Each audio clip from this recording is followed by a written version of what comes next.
Selamat datang kembali di channel Borneo Trader. Bagi Bapak Ibu dan teman-teman yang baru pertama kali menemukan channel Borneo Trader di YouTube, saya ucapkan selamat menonton dan selamat bergabung. Di video kali ini saya akan menganalisa ada 8 saham yang saya pilih secara acak di kolom komentar. Yang pertama PNBS, kedua BEX, ketiga PMMP, keempat MMLP, kelima ESA, keenam SAME, ketujuh DGNS, dan ke-8 IRA. Langsung saja ke saham pertama, ada PNBS yang di hari Jumat kemarin ditutup ke harga 86 sama harga penutupan hari Kamis. Kalau dilihat transaksi asing seminggu kemarin itu bisa dikatakan net sell. Kalau dilihat dari broker summary-nya, PNBS hari Jumat diakumulasi. Langsung saja ke teknikalnya. Secara teknikal, PNBS membentuk candle doji dan supportnya itu di 85. Memang support kuat, konsolidasi PNBS itu 80. Tapi kalau dia jatuh ke 84, saya exit kalau beli di 86 ya. Jadi cut loss-nya itu sekitar 2,5%. Pokoknya dia ketutup di 84, saya cut loss.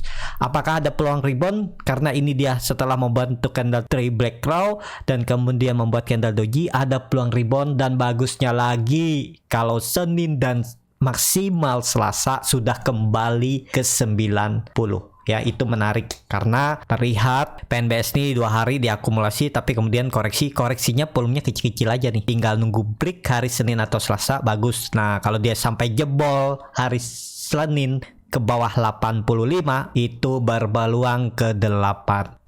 Tapi dengan kondisi seperti ini, kalaupun mau di hold untuk sebulan 2 bulan ke depan ya nggak masalah juga. Yang penting PNBS jangan sampai turun dari 80 ya. Saya juga punya PNBS di harga 89 waktu itu saya nawar, dan ya sekarang lagi floating loss. Tapi saya percaya kalau melihat candle seperti ini ada peluang rebound besok atau lusa. Tapi disclaimer on ya, itu analisa saya dan saya harus siap cut loss juga kalau dia tutup di bawah 84. Jadi cut lossnya itu sekitar 45 poin ya, sekitar hampir 6%.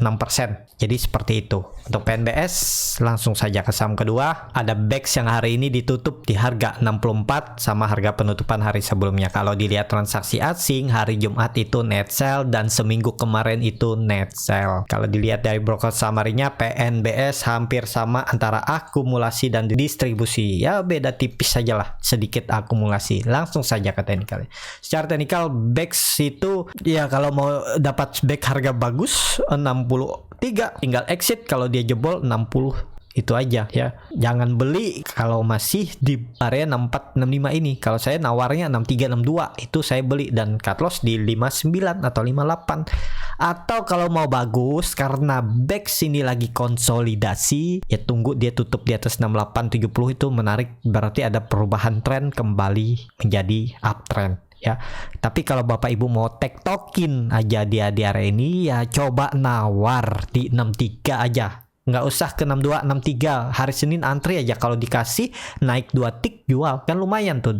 Dari 63 ke 65 itu profitnya sekitar 2-3%. Udah tektokin aja. Jadi seperti itu. Ya, untuk BEX masih di area bottom dan ini lagi konsolidasi. Momentumnya ya dia sudah membentuk lower low yang terbentuk dari saat dia reisu ya. Jadi low-nya ini bahkan dari 2020 ya. Nih, dia membuat low baru, jadi sangat perlu hati-hati. Kalau dia sampai jebol 60 itu berpeluang lanjut downtrend. Seperti itu untuk BEX. Tapi MACD-nya mulai mengarah ke atas, membentuk golden cross. Ini tinggal nunggu break 68 70 ini baru dia bisa uptrend. Targetnya itu 80, 90 dan 100. Langsung saja ke saham ketiga, ada PMMP yang di hari Jumat ditutup terkoreksi 0,83% ke harga 476. Kalau dilihat transaksi asing seminggu kemarin itu bisa dibilang net sell. Kalau dilihat dari broker summary-nya hari Jumat PMMP didistribusi. Langsung saja ke teknikalnya. Secara teknikal PMMP didistribusi dengan volume kecil, ada peluang rebound ya. Kalaupun dia koreksi ya mungkin uji supportnya 466 sampai 460 ini aja. Kalau mau nawar ya boleh, tapi kalau saya lihat ini ada peluang dia rebound. Ini tarik aja, jangan di 460 ya. di sekitaran ini. Nah, 464 sampai 470. Jadi sekitaran ini kejauhan tadi ya. Jadi area supportnya itu 470.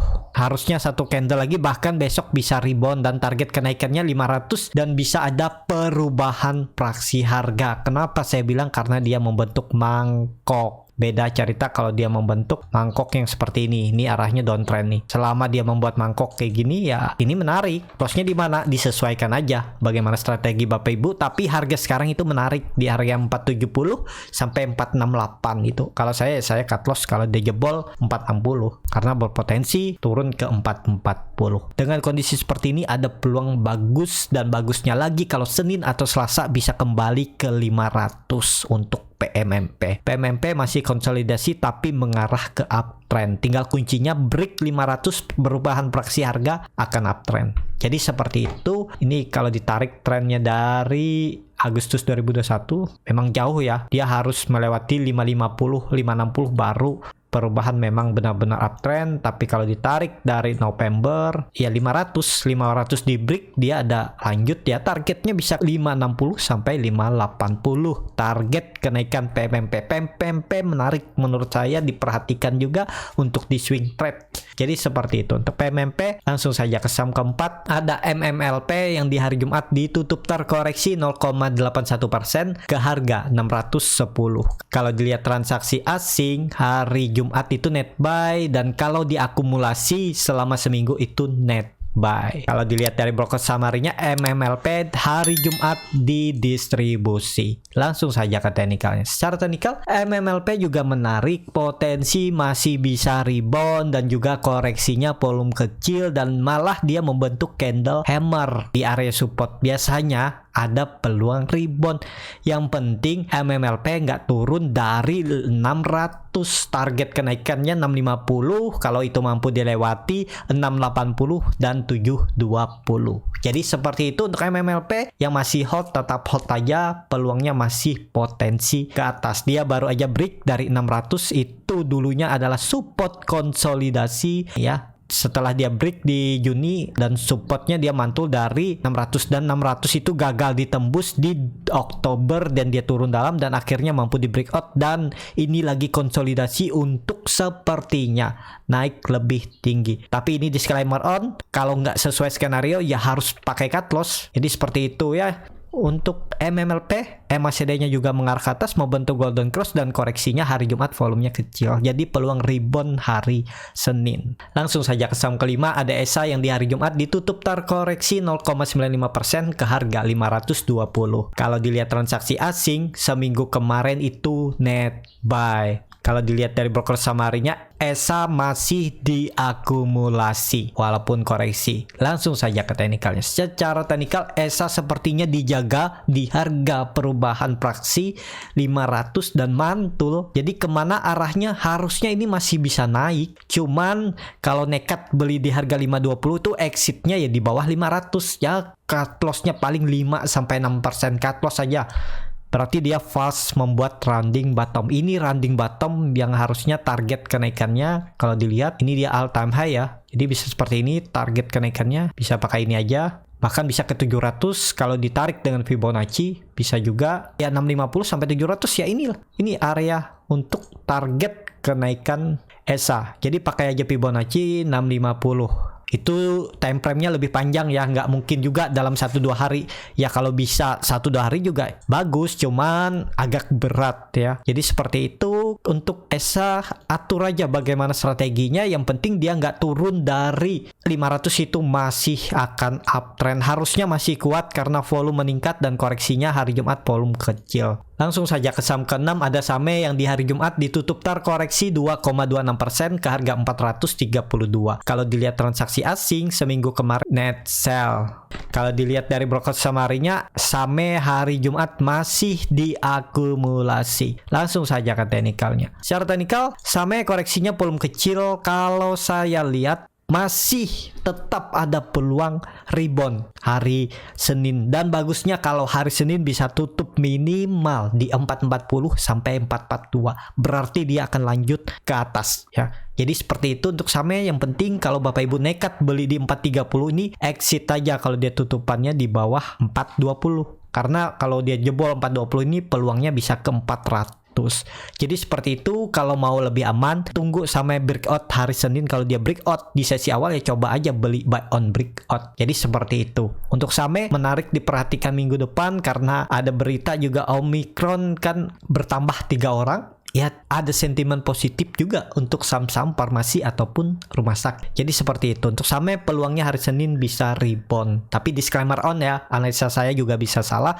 Jangan ditelan mentah-mentah, silahkan dianalisa kembali dan disesuaikan dengan profil resiko dan strategi masing-masing. Jadi seperti itu. Untuk saham langsung saja ke saham ketujuh, ada DGNS yang di hari Jumat ditutup terkoreksi 0,64% ke harga 775. Kalau dilihat transaksi asing hari Jumat itu net sell. Kalau dilihat dari broker summary-nya, DGNS malah sedikit diakumulasi. Langsung saja ke teknikalnya. Secara teknikal, DGNS koreksi dengan volume yang lumayan ya, setengah volume hari kemarinnya, tapi akan lebih bagus kalau DGNS hari Senin di 800 ya. Jadi hari Senin kalau tutup di 800 itu menarik, berarti DGNS reject trend line downtrendnya atau pola descending triangle-nya atau ascending nih, dan target kenaikan 840 880. Jadi masih menarik untuk DGNS, diperhatikan seminggu ke depan.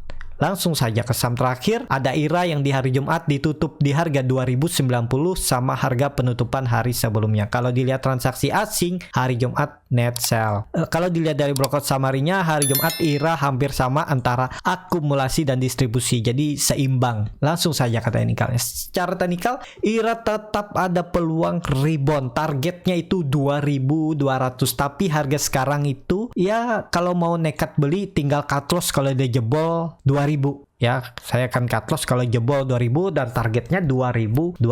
Jadi seperti itu ya. Kalau Bapak Ibu mau cut loss mepet juga silahkan. Misalnya dia 2900 dan jebol 2040 mau cut loss juga boleh. Atur aja. Tapi kalau saya langsung tarik aja sekitar 4% 5%, udah jual aja. Kalau dia jebol 2000 nih 5% target profitnya hampir sama nih 2200, 5% juga risk rewardnya 1:1 karena belinya di pertengahan. Tapi dengan kondisi seperti ini ada peluang IRA rebound ya. Kalaupun mau nawar takut karena ini kan dia membentuk candle doji di area resisten, ya nawar aja, bisa beli di 2040 atau 2020, disesuaikan. Jadi seperti itu. Untuk IRA cukup sampai di sini video kali ini. Terima kasih untuk Bapak Ibu dan teman-teman yang sudah menonton video ini sampai selesai. Apabila channel Borneo Trader ini bermanfaat dan bisa menjadi bahan pertimbangan Bapak Ibu dalam membeli, menyimpan dan menjual sahamnya, bisa klik tombol berlangganan dan nyalakan lonceng notifikasi. Ada kritik, saran ataupun pertanyaan bisa langsung tinggalkan di kolom komentar. Bagi Bapak Ibu dan teman-teman yang baru belajar trading, masih bingung memilih saham, bingung membuat trading plan, bisa join trading bersama Borneo Trader. Nanti dipilihkan saham-sahamnya dan dibuatkan trading plannya beserta chartnya dan juga free konsultasi portofolio dan free grup rekomendasi kripto. Kalau tertarik, DM Instagram Borneo Trader, R-nya 2 di belakang. Sampai ketemu, tetap semangat dan semoga bisa terus cuan.